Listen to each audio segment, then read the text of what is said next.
sad day in America today. This is just such a terrible thing. The outright murder of a guy who was one of the really bright stars. I don't care what your politics are, which side of the aisle, but with the murder of Charlie Kirk today out in Utah, it kind of reminds some of us of the '60s when so many people died by assassination. It's just a horrible thing to think about. We talked about maybe not doing the show, but around here, where I come from, you have to keep going, and we have to have something to talk about besides turmoil and sadness. And when we get to sports, we get to do that. So I want to thank my special guest tonight, Frangie, for joining the program.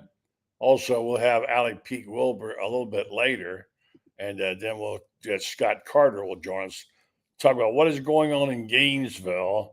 It's quite the story. It's huge. It's one we've been down this road before, Frangie. So stand by. We'll be right back, and we'll tell you what we think is going. Yes, it's time again for Buddy Martin. Call him up and tell him what you're thinking. But be kind because he's doing the best he can. Better, stronger, faster. Mama says that alligators are ornery because they got all them teeth but no toothbrush. Hey, what if the voice calls while you're gone? Take a message. Bye.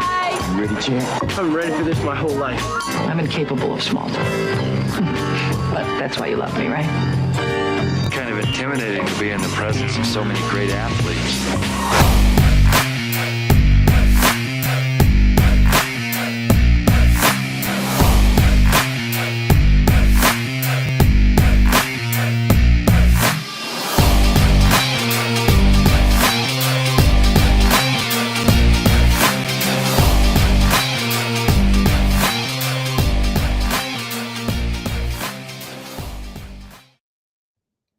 Good evening and welcome to the program. My friend Frangie agreed to join us at the last minute today. Big stories breaking everywhere. And of course, Frank is all around big stories all of his life.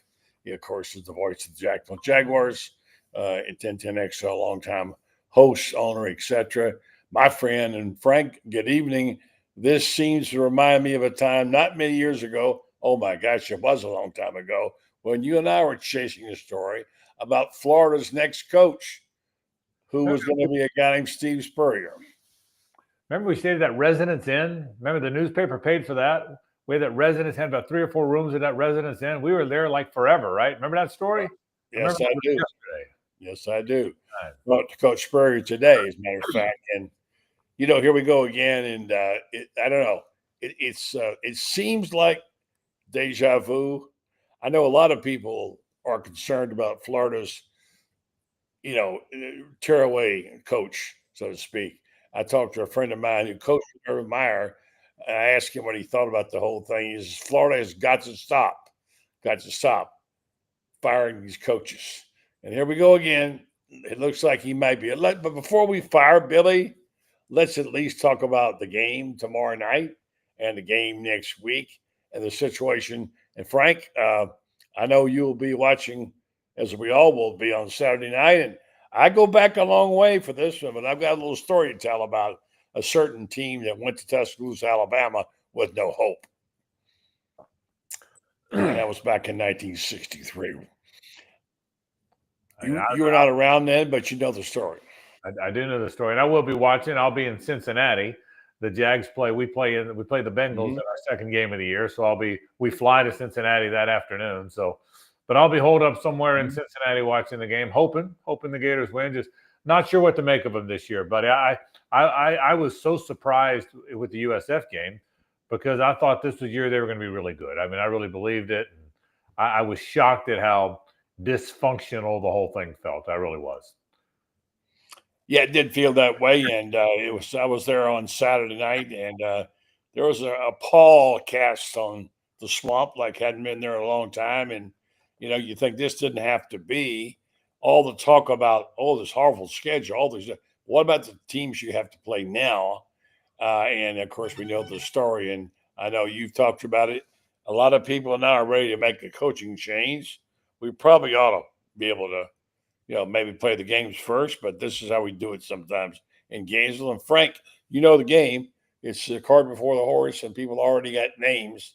And today, I won't say you introduced a name, but you talked about a guy whose name would have been in the conversation named John Gruden. You want to explain that? Yeah, and let me put it in perspective a little bit. On our show, first of all, let me tell you what I think. I think Billy Napier deserves every chance to save his job. But I think he might have used his mulligan last year, and it was a great Houdini act. And look, it might be like last year when Notre Dame lost to Northern Illinois and they went on this great run. But I'm afraid that's not what I think is going to happen. And I hope I'm wrong, buddy. But they're almost a 10-point dog in Baton Rouge. They're going to be a dog in Miami. They're going to come home and play really good Texas. They're going to go to play Texas A&M. Whether it's because of the schedule of their team, I sense it's going to be a struggle. My guess is it's going to be hard for him to keep his job. I hope I'm wrong. I'm you know me, buddy. I'm not trying to fire guys. I hate it when we fire coaches left and right. But I'm just saying my honest opinion. So, excuse me. So when I went on the air yesterday, we talked about what happens if he not he's out, but if he's out. I mean, we're still doing a talk radio show, right? So if he's out, what happens then? And I don't think he's going to make it. I may be wrong. That's my opinion. If he's out, well, you're going to have the usual suspects: Lane Kiffin and Jed Fish and Kenny Dillingham and Eli Drinkwitz. We all know they're going to be in play. It's not news for me to say I think one of those guys are in play because they're probably all going to be. It's news that John Gruden, the former NFL coach, might be in play, but I think he's going to be. And I've not talked to Scott Strickland, and I've not talked to anybody at the school. I'm talking to more people in the periphery, people in the NFL, people that I know. And I think the belief is that Gruden is going to get himself in the mix here. That's my opinion, that he will be in the mix for this job. Doesn't mean he'll get it, but it doesn't even mean he'll get an interview. But as much as Lane Kiffin and Jed Fish and Kenny Dillingham are in the mix, my guess is that this year, unlike other years, John Gruden will be in the mix. And that was the point. And that's what I said on the air. Excuse me again. Not that I necessarily think he's getting the job. Not that I have any idea what interest Florida does or doesn't have. But from what I'm hearing on the periphery, enough people with Florida's interest at heart have made a push that the school at least consider Gruden if the job becomes open, and I think they're going to.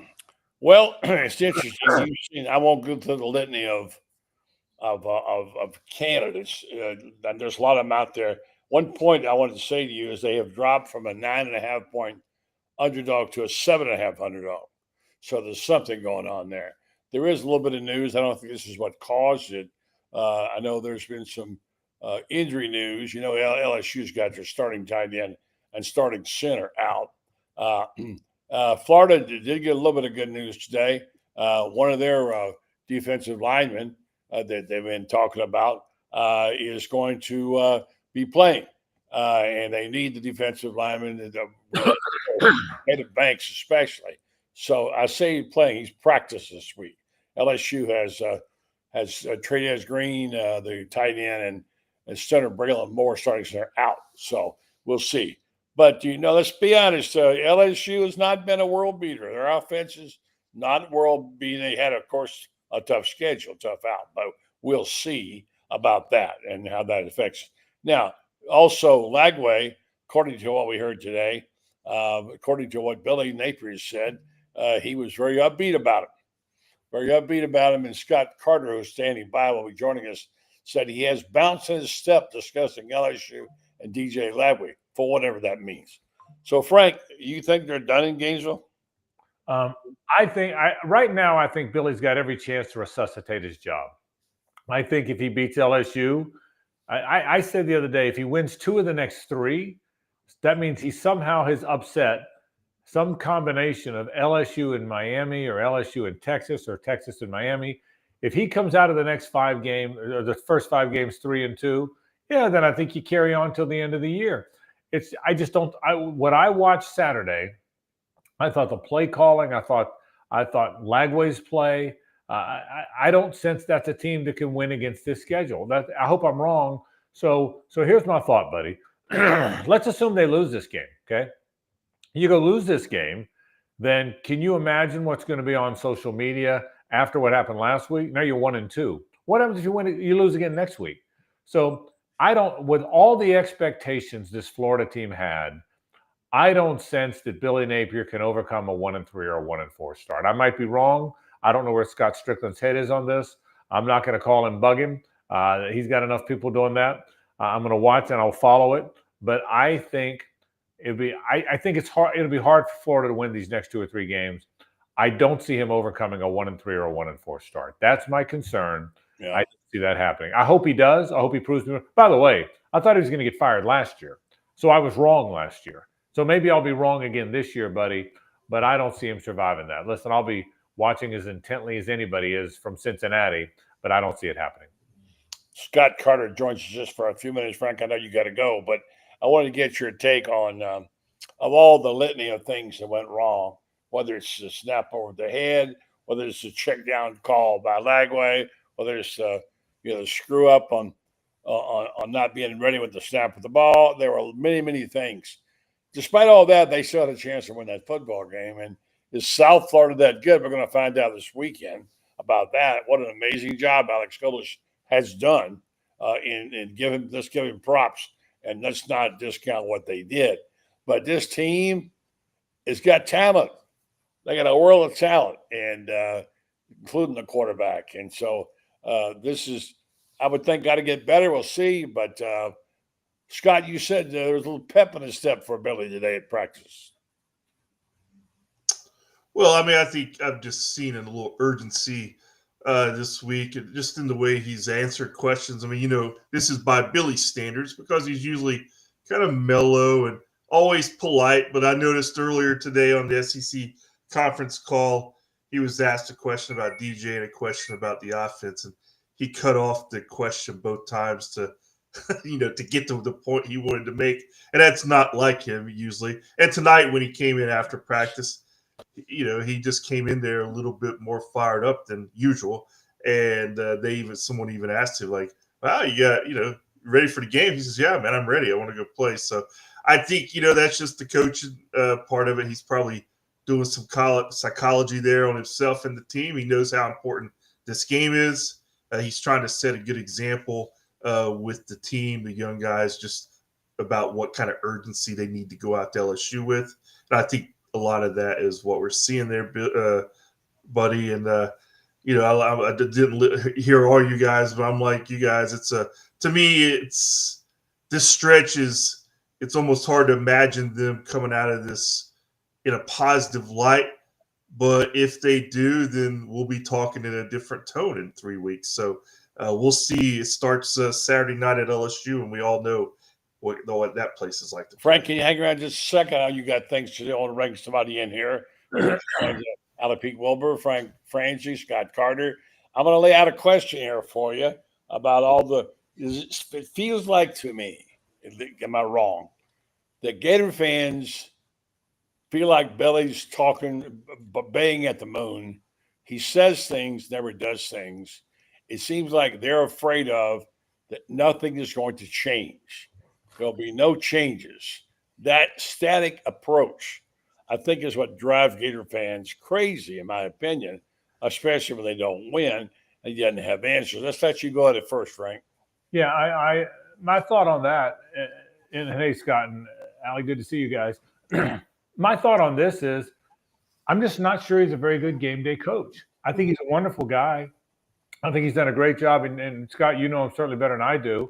But I think he's done a wonderful job building it. I think people trust him. I think people respect him. I think he goes about his business the right way. And I think he's trying to get it right, buddy. I think he really is. I thought he got stubborn with the offensive coordinator thing. I think he should have brought in a coordinator, and I think that was stubborn. I think it was a little bit selfish. Honestly, I do. But I think he's a good guy. I just don't think he's a very good coach. That team looked like it had no rhythm. I thought the play calling, when they got the ball back with 2:52 left after USF missed a 58-yard field goal, it's inexcusable to say your quarterback checked out of it or he checked to an RPO. You're standing on the sideline with the guy. You tell your quarterback there's no RPO, there's no audible, there's no set. Hand the ball off. Hand the ball off 2 or 3 times and let them make them use their timeouts. It's inexplicable. That's a coaching issue. And I just don't think Billy Napier is a very good football coach on game day. And I hate that because I think he's a likable guy, man. I really do. I think he's everything you'd want your coach to be. But I don't think he's a very good football coach. And I think if you're not a very good football coach, it's hard to win games in this league. So that's what I take, buddy. It stays static, to your point, because that's who he is and that's what he knows how to do. Yeah, I've talked to Coach Spurrier today and also talked to Shane Matthews yesterday, thinking, how in the world does your quarterback check down to a pass at the worst possible time in the game when one thing you don't want to do is throw a pass? Because he hasn't practiced in 6 months? I'm sorry? I said because he hasn't practiced in 6 months? No, that's not really the reason. That should be a built-in thing. According to what Spurrier said, you just take off their ability, like you said, trying to do the RPO. Now, the fact he didn't practice, he was rusty. But the fact is, that was not a good decision. I'm not saying that cost him the game, but it certainly did. And I asked Shane. Shane says, you have a headset. You tell him, turn around, hand the ball off 3 times to 13. And if we have to kick it away, we kick it away. But do not throw the football, Charlie. That's the one thing. You have a chance to all mistakes. You have a chance to still win the game. Yeah. And you're sitting there knowing that a field goal is going to beat you if you don't do something. What do you think, Allie? I mean, and then you don't use your timeouts like you should, and you don't even give yourself a chance at the end. I think when people show you who they are, we should believe them. And, does Coach Napier have the opportunity to save himself in this season? He does, because there is 10 games left. But this is a roller coaster. We're year 4. We have never started 2-0. This was the year where we had 2 easier opponents, and then we were going to start 2-0 for the first time. The tough part of the stretch hasn't started yet. So you are coming from behind right now. So, I mean, can you do it? Maybe. Am I rooting for them to do it? I am. Nobody is rooting for the pilot that's flying the plane that we're all on to crash. But also, do I think we're going to land safely? Probably not. I don't know. I'm rooting for us. I'm rooting for all of us. But I just, if this is the best team that he has fielded in 4 years, and it is talent-wise, and the ceiling we're looking at right now is 8 or 9 games, and that seems really far of a stretch at the moment. That's not good enough. It's not good enough even if he is the nicest guy in the world and he is incredible to these players 6 days a week. He is not a good game day manager. He's shown us that, but he's also shown us he's too stubborn to make the changes. And that's frustrating for Gator fans. And I understand why they feel that way. Try something else. The definition of insanity is doing the same thing over and over again and expecting different results. We're not getting different results. So there is very little risk in trying something new here. Yeah, and Frank, there is a certain arrogance about saying, I'm not going to change. And that's what he's doing. I'm not going to change. You look at FSU, decision to bring Gus Miles on. It appears to be a great question. But I knew, you knew, Shane Matthews knew he was never going to give that job up. He is going to call the plays because he thinks he's the best play caller. Now, and Shane, I'll say he knows more about playing quarterback than I've never known in 100 years. He says he didn't have any real problem with the plays called.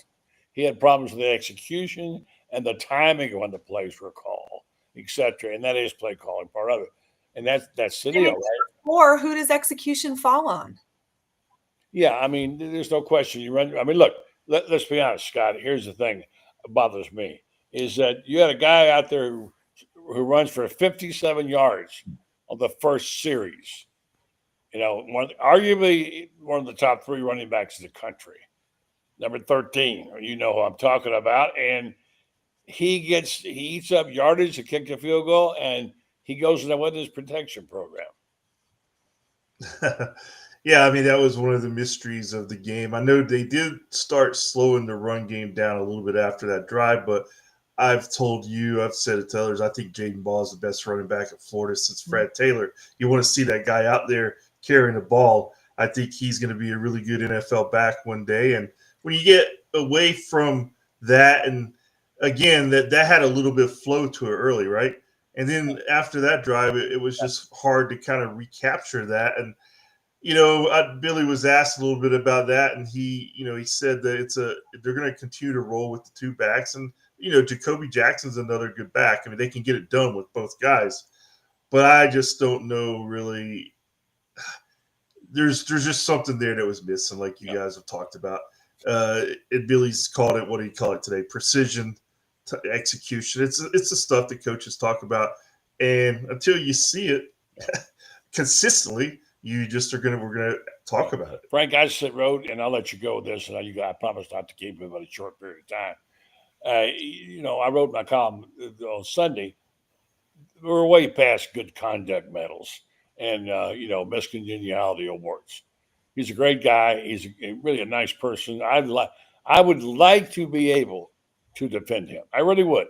I would, because I think he stands for a lot of things that are good and right, and he coaches and he teaches and he does. But I can't take it anymore to saying, well, we learned a lesson. Mm-hmm. We're way past learning lessons now. You got to win football games, Frank. Yeah, there's two things. I agree with all, and Allie hit it, and Scott did too, and you did. There's two things, okay? There's he's not good at it. Again, 2:52 left. If you're a good coach with knack, you tell your quarterback, hand it off. No matter what, no matter how many guys are in the box, you tell the quarterback to hand it off. He didn't tell him that, unless he told him and Lagley said no, so he did. So number one, he's not good at it. That's first. He's not good at it. And number two, he's been too selfish to change and bring somebody else in offensively who is good at it. That, at the end of the day, when Billy Napier gets fired, and I think it's going to happen this year, that's my opinion, I hope I'm wrong. When he gets fired, A, he wasn't good at it, and B, he was too stubborn and selfish and arrogant to bring in somebody who was better at it on the offensive side. That's it. Those are the two thesis statements, in my opinion, that'll end the career of Billy Napier at Florida. As an offensive coordinator, he hasn't cracked the top 50. I don't think at any job he's ever had. I don't understand the lunacy of fighting so hard for a job that you're not even in the top half of college football doing. But you are a good CEO. You are a good leader. You do build rosters and acquire talent and connect with players. Do the things you're good at. Bring in somebody else. And even honestly, if he was a top 20 offensive coordinator, I think it's too many hats for a head coach. I think it's a really difficult job to do, even if you're stellar at it. But he's not stellar at it. He's decent at it. I don't have any issue with the scheme. I have an issue with, his feel of the game. But you're fighting so hard to keep something that statistically you're not great at. It makes no sense. Al, you're tough. Okay, it's time to go, but guys, pick me a coach before you go. Let's throw the names out there. Dan Lanning, obviously, let's see, John Gruden, Eli Drinkwitz. It's who have I forgotten about? I'm sure there's others. Give me a coach. Lane Kiffin.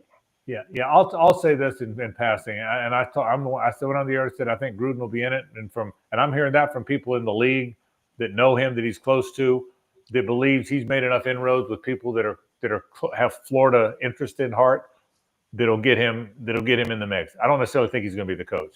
I think I'm taking the chalk here, by the way. It's not exactly risky, but I now think it's time that Kiffin lands there. If indeed Billy's gone, Alabama's not hiring Kiffin. He's been at Ole Miss long enough. He's had enough jobs. And I'm interested in what Scott and Allie think about this. But I now think it is time that Kiffin lands there. I wouldn't have thought it last time, but I now think – I can remember we covered the Spurrier thing. Buddy and I did, Scott and Allie. And, there was talk about Spurrier coming to Florida forever throughout the 80s. But by the time we got to 89, then you knew it was time. Then you knew, okay, he had been to Duke long enough. He had done everything he could do at that level. Galen Hall was failing. You knew then it was going to happen. My sense is – now obviously Kiffin didn't go there. But my sense is – it's now time for Kiffin. I think Gruden will be in the mix, and I said that. I think you'll hear all the normal suspects. You're going to hear Drinkwitz, and you're going to hear Dillingham, and you're going to hear Jed Fish. But my guess is if he gets fired, that Lane Kiffin will be their next coach. I don't want to be the old guy here, but I got to say, Frank, and you're next in line, that if you knew what really went on in 1990, look, Florida hired two really Hall of Fame coaches. They got a little bit lucky on both of them, to be honest with you, because there was the forces working against Spurrier at the time. Bill Arnsberger did not want Steve Spurrier to coach. Frank and I were chasing that story in Jacksonville at the time. And I remember having a lunch with Arnsberger, one-on-one, about October of that year. I said, how's the coaching search going? He says to me, and maybe he's trying to throw me off. I don't think so. He says, well, there's got to be a bright young assistant out there someplace. He was not going to pick Spurrier, but Frankie had no choice. Ultimately, they sent a plane up, and they brought Spurrier back. But don't you remember how hard-headed he was? Well, I do, and not only that, but I can tell you this: the school sent Bob Bryan, the interim president, with Barnsbarger, and he gave to make sure. Make sure you mess up. But before I go, Scott and Allie, who do you think, if he's fired, who do you think the next coach will be? I'm curious what you guys think. Let Allie go first. I mean, I'd go after Marcus Freeman. I'd throw whatever I possibly could at him. I think Lane Kiffin will absolutely be in the mix, if not the guy. And I don't disagree that it's time to try something different. And I feel like he fits the Urban and Spurrier mold in terms of the cocky, say what he's thinking, hard line, he's an asshole, but he's our asshole kind of coach. And that is what wins at Florida. So maybe that's what we do. And I will say, I feel bad 2 games into the season talking about who might be the next coach. And I do think it's important to acknowledge that whenever there's a coaching change, lives change. And I'm not talking about the person who's going to have $9 million a year for, the next 6 or whatever. I'm talking about everybody else that works underneath him, whose livelihoods depend on a successful season. So I do feel really bad about that. And I would love to see us rip off 8 or 9 wins. It just, I think it's more likely we're talking about who the next coach is going to be, in December. Scott, what do you think? Guys, I really haven't given it too much thought. You guys are plugged in on this stuff more than I am, because it is 2 games in. I mean, I'm like you guys. If I want Billy to succeed, it'd be great if they reeled off a run here, and he can make it happen. If not, Kiffin would be my guy. If I was making the decision, that'd be my first call. I don't think I'm going out on a limb there. Although I'm a little concerned, it would be how many Nick Saban guys have we had now? Muschamp, McElwain, Billy. He'd be number 4 on the Saban tree. So do you really want to go there again? I thought about that. That's a great point. Yeah, that's a great point. Look, here's the thing. How do you know Lane Kiffin hasn't reached an era? How old is Lane? 49, whatever he is. In his life where Oxford is just what he needs. He got his family there now. He's gotten comfortable there now. He's got a lifetime job there now. He can become Johnny Vault there. And why would he need all the aggravation that Florida brings? Do we know for sure, Frank, he'd take it? Head coaches are so competitive. They want the opportunity to compete for a national title. And I don't know that you can compete for a national title consistently at Ole Miss. They always want to prove that they can do the next thing. It's why Dan Mullen wasn't satisfied at Mississippi State, even though he could have kept that job for the rest of his life and never would have been in jeopardy. Lane Kiffin will ride a moped to Gainesville for that job. There's no doubt in my mind. There's no moped. Wait a minute, that's a reference. It's my moped. Remember mopeds? You guys remember? But you're the dig for that one. Okay. He walked to Gainesville for that job. There's not a doubt in my mind. Really? I'm not so sure about that anymore. I heard a couple of interviews with him recently where he looked like he'd melted. Yeah. I don't know. I mean, look, it's all about money. It's going to come down to the fact, Scott, there's a big drop-off if they can hang on to him for 2 years. It'll be 20 million something million now, and in 2 years it'll be like 6 million.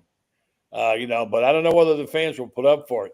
If he goes 7-5 and hires an offensive coordinator, he's got these guys coming back for the year, which is the wait till next year, Frank, we used to talk about. Look at the players who are going to their 3rd year next year, how good they can be next year.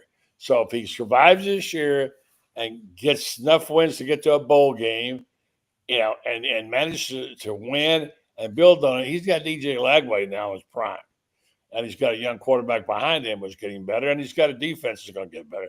So it might be that Gator fans might say, well, one more time, wait till next year. We'll see. I'd be surprised. I'm like Allie and Scott. I'm rooting for him. I really am, but we'll see. I think 8's got to be the minimum. I don't think 7 cuts it. I think, you beat USF and you 7-5, but you were in all of these games and you just at the very end lost it because you ran out of time or something, maybe different story. You've lost any potential grace by losing to USF. What about the right 7? If you beat Georgia and you beat Ole Miss and you beat one of the Texas schools, it depends on which 7. But I understand. I'm not trying to say you I'm not looking for you have to win. It gives you the luxury. I said you gotta win the games that you're supposed to win. That gives you the luxury. Tennessee and FSU, that would help tie a ribbon on it. If you look, guys, I hate to be the old guy again. 1963, Ray Graves, Richmond. They come in here and should have beat him and didn't. And I stood right next to him when he said, "We have a 0 chance next week in Tuscaloosa against Burr Brown. 0." Okay. And of course, the story. They won at 10-3. I'm going to be talking to Tommy Shannon this week about that. So anyway, things happen. I'm not saying it's going to happen. I do think they'll acquit themselves pretty well. They'll win some that they shouldn't. I think that they'll pick up a couple that they probably shouldn't at this point. I don't think they pick up enough. Mm-hmm. You think you can pass a popular vote now? No. That's just probably win the election. Yeah. The weird thing is, it's only been 10 months that we were sitting here talking about all this same stuff. Right. So he's done pretty well with his back against the wall, but of course it's a little closer to the wall this year. So, and if you told me last year when they were getting ready to host LSU, they're going to reel off 4 wins and they're going to go into the offseason with momentum, I would probably, yeah, right. So, that's why I love sports, though, guys. It really is. I don't know what the hell's going to happen Saturday night. I don't know what the hell's going to happen the rest of the season, and none of us do. But for Billy Napier's sake, he's got to produce. That's all. That's what. If he had hired an offensive coordinator last year and the season still turned out the same way it has so far, so we still lose to USF, do you think he'd be afforded more grace right now? I do.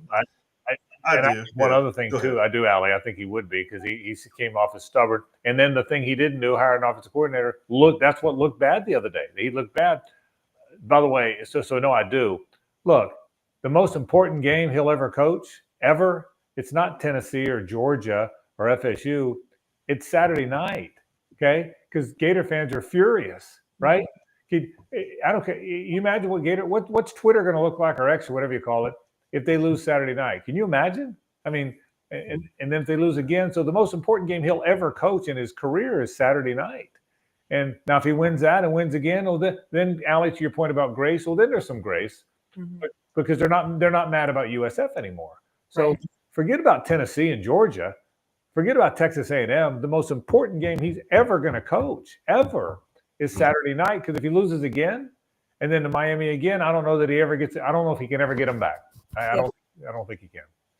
Well, what if they beat LSU and South Florida beats Miami? Well, okay, then that's what I said. This game, then there's a little grace, Yeah. Then there's a little grace at least until they get to Miami. So you got to win this week. I can't imagine.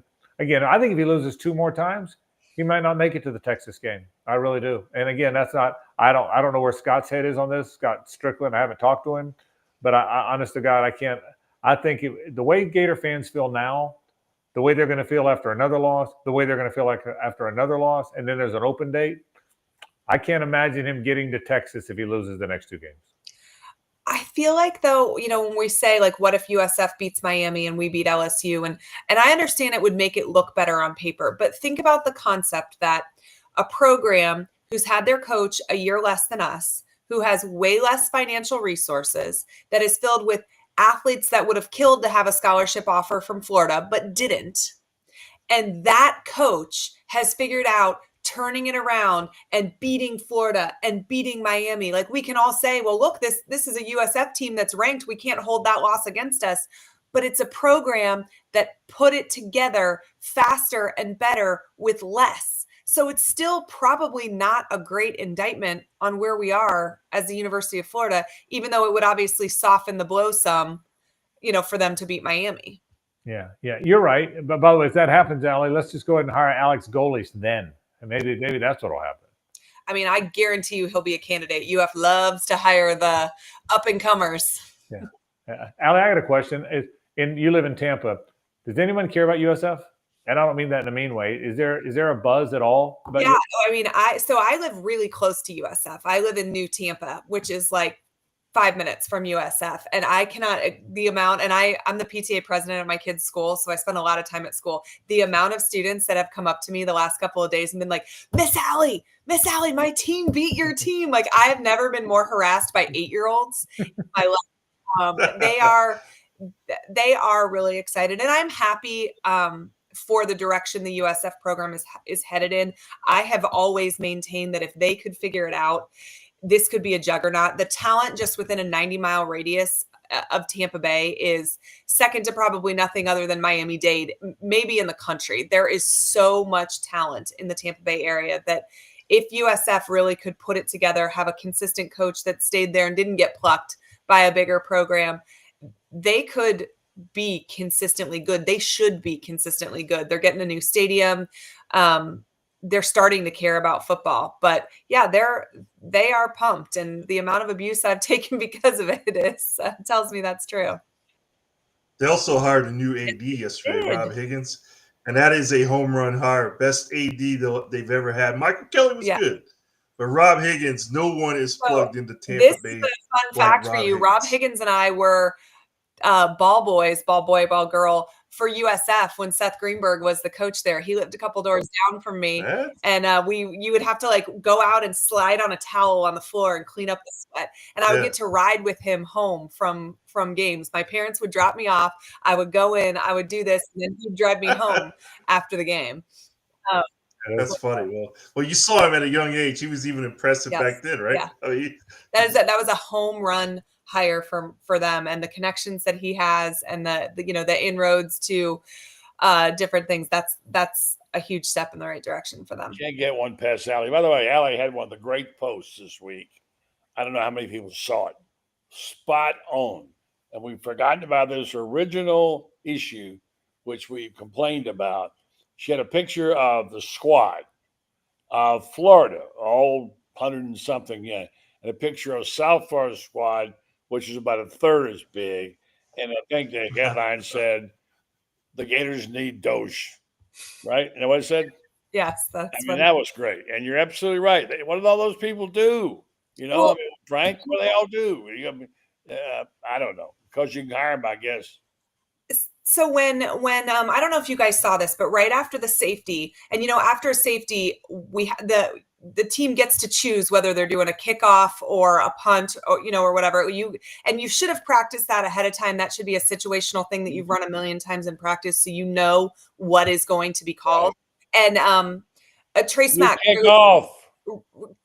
clearly thought we were going to punt, but we were going to kick off. But I watched him, and by the time he realized it, he then had to weave through all of these people, and we almost got a delay of game penalty. Wow. Didn't. He made it out there at the nick of time. But I watched him from my seat, and it was that he didn't have a direct line back out to the field because of the number of people, not in a jersey, standing on the sidelines. And that I watched it with my own eyes, but I've heard players tell me it's so chaotic down there. It's really hard for us to know when we're supposed to go in and out because there's too many people down there.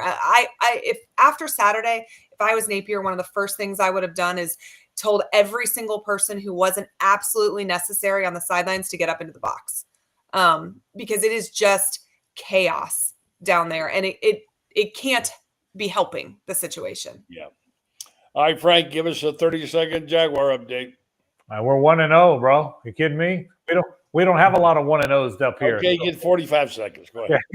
We're 1-0, and we'll see. We'll see. I think Tony Baselli's done a great job in building this thing. They're all pulling in the same direction. A lot of time in the NFL, everyone's fighting for their job. So the GM is pulling one way and the coach is pulling another way. And they're all kind of pulling in the same direction and are off to a good start. And we're headed to Cincinnati on Saturday. And I feel better about them. It's my 12th year calling the games. And I feel better about them than I have in a while. So now I'll say that and they'll lose. But I feel pretty good about where they are. I think it's as healthy a situation as we've had here in a long time. It really is. The culture matters. The feeling of I'm around those guys a lot. it's as healthy as it's been around here in a long time. So we'll see. You guys root for the Jaguars. I'm counting on y'all to root for the Allie. You can root for the Bucks. You live in Tampa. But you guys, Scott and Buddy, I need you guys to root for the Jaguars this year. I root for you, Frank. Always know that. I'm with the Jags. And I can't believe you've been there 12 years. Oh, my gosh. Frank, how long ago was I said to you, you're pretty good as a reporter, but you're better on the radio? How long ago did I say it to you? 37 years, somewhere there. There you go. There you go. There you go. Frank, thank you, man. Congratulations. Good seeing you guys. Y'all take care. Good. Bye, Frank. Thank you. Now, Scott, you have to go. I understand if you do, but Allie, we got some unfinished business to take off here. Love to have you stay if you're available, Scott, but if you got to go, I understand. I will. I got about 5 minutes. All right, I'm going to do a quick commercial and pay the bills for our friends who make this possible. Meldon Law could not have a better sponsor than Meldon Law. Jeffrey Meldon is not only a stand-up guy, he's a really great Gator. And by the way, if you want to go do business with someone who's very competent and happens to be a Gator, couldn't get a better person than Meldon Law and Jeffrey Meldon and his team, because they put their money where their mouth and their loyalties are. They spend money on the Gators. They really do a terrific job on giveaways. You can actually win stuff and go easily to go tickets, hard to get tickets, gymnastic tickets. Now I'll tell you how hard they are to get, and things of that nature on their Facebook page. Meldon Law, they won't back down. All right, guys, I don't know. Do you smell upset in the air at all? I kind of just whiff a little bit of something going on here. The lines dropped to 7.5, Allie, from 9.5. They're pissed off. They're embarrassed, humiliated. And how good is LSU anyway, Allie? I mean, I think LSU is pretty good. But I think if there's one thing that Coach Napier does incredibly well, it's galvanize his locker room. I think that the buy-in he gets from those players is incredibly impressive, and considering the roller coaster that it has been. So I think that there's a great chance that they play him really tough. I mean, I predicted Florida would lose to LSU well before the USF loss happened. I think that Death Valley at night is an incredibly difficult ask. You're going up against a veteran quarterback. I do think Brian Kelly is a very good coach. I think it's a tall ask if Florida was sitting at 2-0 and ranked in the top 10. I don't know if I think the loss helps or hurts their odds in the game that I thought they probably would lose anyway. But, as I think they'll keep it close. And I think that's probably more than most Gator fans think at this moment. I hope it's their galvanizing moment. I hope that, that it's gut check time for them, and they know that they made their road more difficult. But there is still a path there. It's a difficult path. It's a treacherous path, but there is a path to success this season. And it does start on Saturday night in Baton Rouge. Scott, if I told you early in the season and we started out, you have your choice: beat USF and lose to LSU, or beat LSU and lose, or you know what I'm saying? Would you rather beat which team would you rather beat? You'd rather beat LSU, obviously. So it's all forgiven if that happens. Yeah, I mean, it would change, obviously, the narrative drastically in a span of a week. Again, that's what sports do. It gives teams these opportunities to change that. And I'm like Allie, I won't be surprised at all. I've seen it before. You guys have seen it before. A team looks like they're down and out, and then they play an inspired game and they keep it close. Even once when the Gators went out there with Treon Harris at quarterback, they played LSU tough. So if they can do it with Treon Harris, they can definitely do it with what they have now. I do expect them to put on a lot better performance. I expect the coaching to be better. Will they win? It's going to be tough. I mean, I think LSU is pretty good. I think, a lot of people are looking at what they did last week at home, 23-7, and a little worried. I'm like, that's probably, they weren't going full speed that game. They're going to be pumped for Florida. And so, yeah, that's just my kind of take on it. What is the spread now? You said it's under 9? Okay. Yeah. That's a little closer than I expected. Yeah, but yeah. There's something going on. Here's the thing. of all the things, reasons why they might get beat, if they don't put some heat on Nussmeier, they're going to get eaten alive. Mhm. Their secondary Yeah, is they were better. able to do last year. Yeah, 6 sacks or 7 sacks last year. But, without getting now, they got their freshman edge rusher out. They may get Banks back. I don't know if they get that kind of heat on them again, whatever they did, but they clearly dominated LSU last year. I'm not convinced LSU is the world beater. I know that some people like Chris Doring and those guys, they think that LSU is going to be a great team. I don't know. I'm just not sold on the coach. I don't know, BK. What do you think, Allie? I mean, I think LSU is very good, and I think LSU is well coached, and I think that they have a lot of talent. So that their lines getting shored up is going to be the linchpin for that team. But again, Baton Rouge at night, Lagway's never played there. It's a whole different world. We'll see. I'm rooting for them. I do think it'll be closer than the experts think. I think what we say, it's at 7.5 now. I think that's probably decently accurate. But I would love to be pleasantly surprised.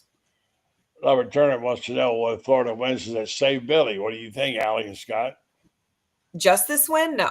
I mean, you win. If they win 8 games, the rest of this, then yes. But just beating LSU isn't enough. It's all pretty big right now. Yeah, I mean, there's got to be some sustained success. I think that's really the whole question about, Billy's tenure. When you're 20-20, that means you're kind of up and down, up and down.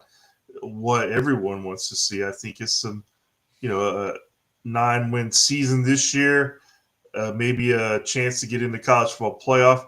At this point, it seems like seems so much further this week than last week, right, guys?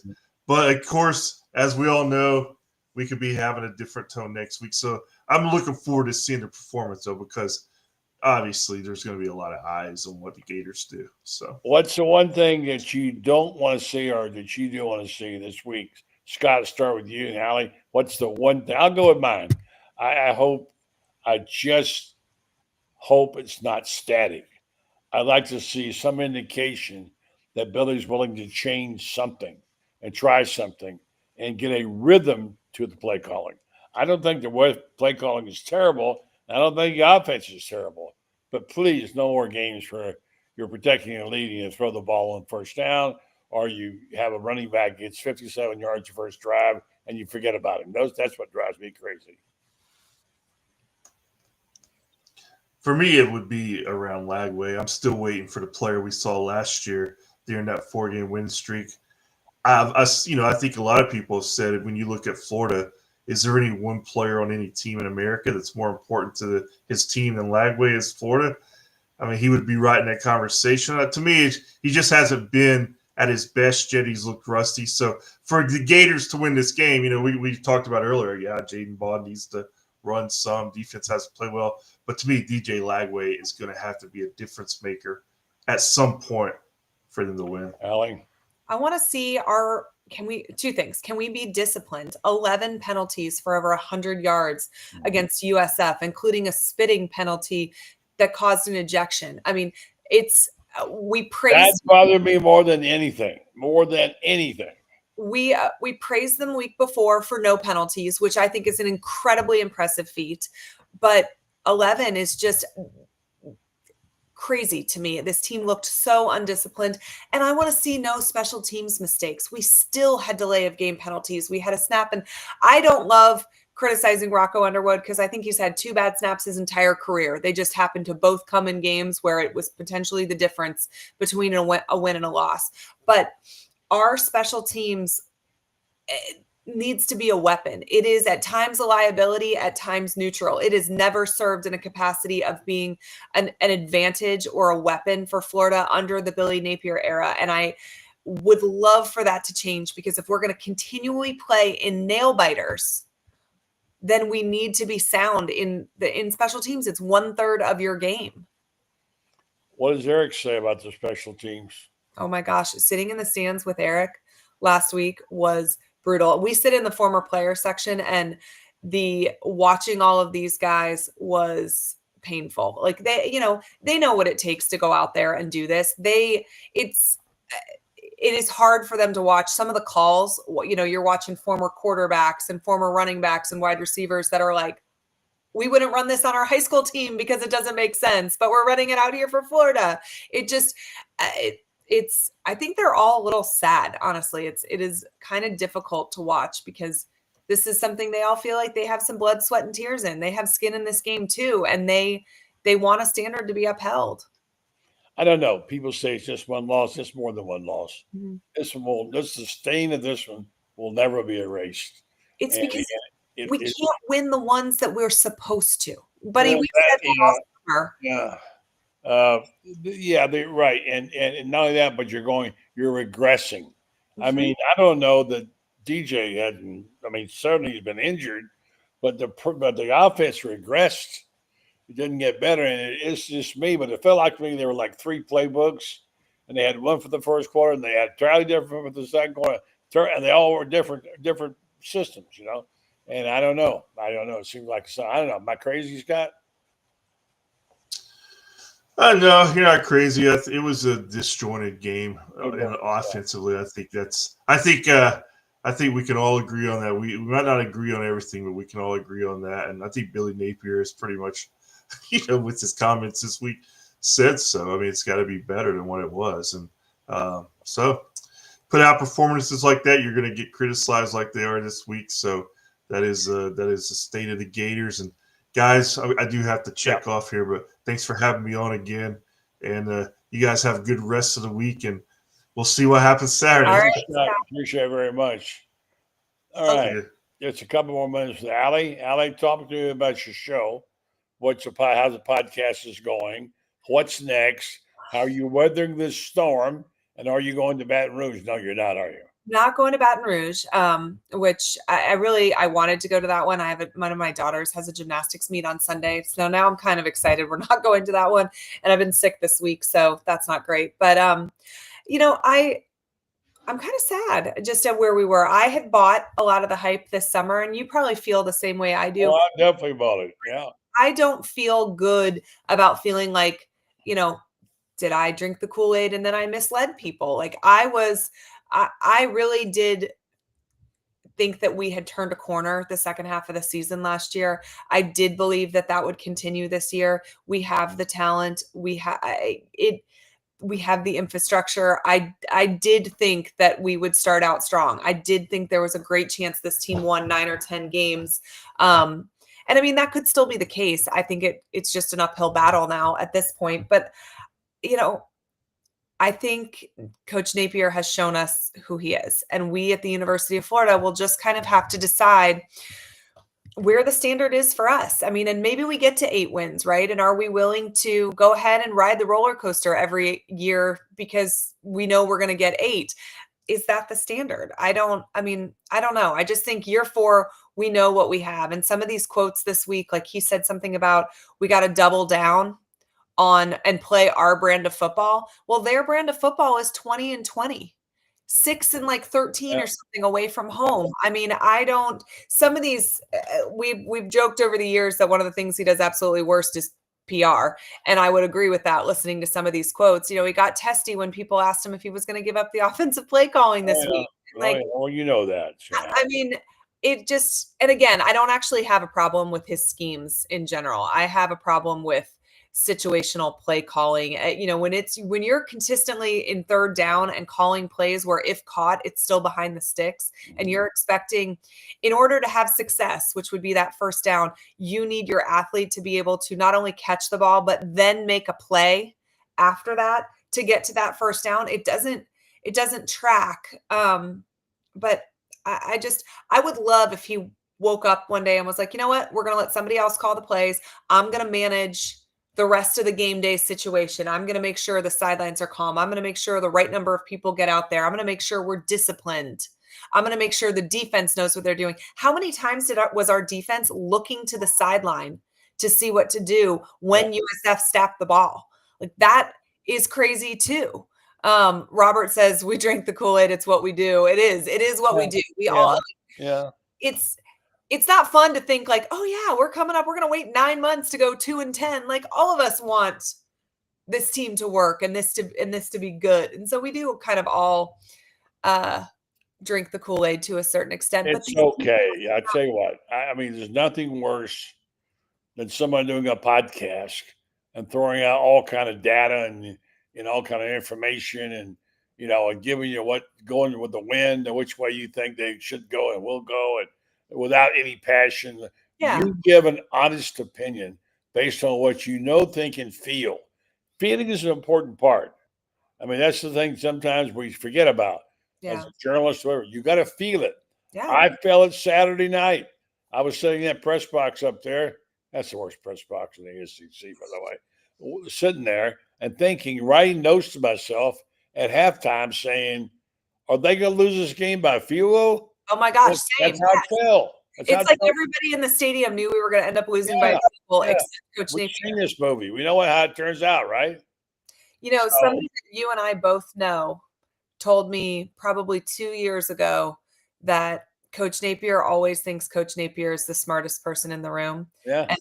And that person who is very involved with the program told me things were probably never going to change unless that fact changed. Yeah. And I think he is a nice guy. I think he's done a lot for these players off the field. I think he is a good leader of men in terms of, we're not getting arrests. They're doing what they're supposed to do in the classroom. We don't hear these off the field stuff. But at the end of the day, you're not actually humble if you're not willing to look in the mirror and make wholesale changes, even if it hurts. No doubt about it. You're absolutely right. And I think that's how they feel. Quickly, the team-only meeting, what does that mean to you? I think that's a relatively common thing. So that doesn't, like, I saw people that were like, oh my gosh, he's cooked. They had a players only meeting. I don't think that's bad. They had a players only meeting in 2020 or in 2005 when Florida lost to Alabama up in Tuscaloosa. They had an all players meeting after that. When Florida lost to Auburn in 2006, same thing. Like, and some of this is on the players. You have to hold each other accountable and hold each other to that Gator standard too. It's not just on your coaches.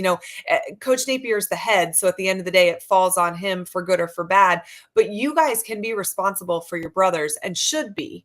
And championship teams will tell you that they didn't need coaches to get on them because they got on each other. And I do think that is something that's missing. Robert asked in the comments, Mullen versus Napier, who wins? Mullen. I mean, it doesn't mean he wins in building a program, but if you just gave them each 2 teams and said, go out and play each other. Calls a better game. Mullen calls a better game. He wins. I heard that firsthand with my own ears because I listened on the headset for one entire year.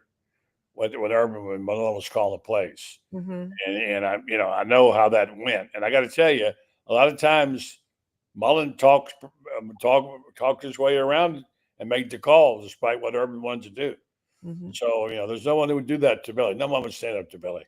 No, and that's what he's missing. And that was one of the things that Urban did so well is he never surrounded himself with yes men. No, he did not. You're right. Correct. Allie, thank you so much for playing hurt. I hope you feel better. It's always a better night when you're on the air with us, even in the face of this horrible news we're dealing with tonight. Yeah. You asked me about going on. As a child of the 60s who went through this with assassinations, there were many times when we had to go to the ballpark and we didn't want to. Yeah. And go on the show. And I've learned, at least this is my opinion, that it's just something we need to keep on moving our feet. Need to keep on doing what we do because we can't sit there and just sulk and be mad and angry and hurt and we have to move on. Sports keeps the clock moving, and keeps us going. So thank you for helping me do that. Great job. You are so welcome. I'll see you guys next week. Allie P. Wilbur, don't forget her wonderful podcast. She does it 50 times a week. Thank you, Allie. Bye, buddy. And all right, folks, I want to say thanks to you. And we're going to wrap this up by telling you about Titan MRI. Titan MRI imaging relocations to serve you. And you know where they are. And soon be one in Ocala. I can do this without reading the copy. Because if you want to go somewhere where the customer comes first, it's Titan MRI. They do take care of their customers to the point where you can make your own reservations, even if it's nighttime and you can't go get your CT or your MRI on because you're working, or they'll give you a nighttime appointment. 3 locations to serve you, 2 in Gainesville, got Columbia County, also soon coming to Ocala. If you're one of those people who likes larger machines because the situation gives you claustrophobia, they understand it. They'll accommodate you. In terms of they do take insurance now, and also if you have one of their special financing, they'll talk to you about that. They put you number one. They want you to have a good customer experience. That's Titan MRI. You'll be glad you went. Have a great night. Thanks to our sponsors, our guests tonight. Hope we have a better day tomorrow.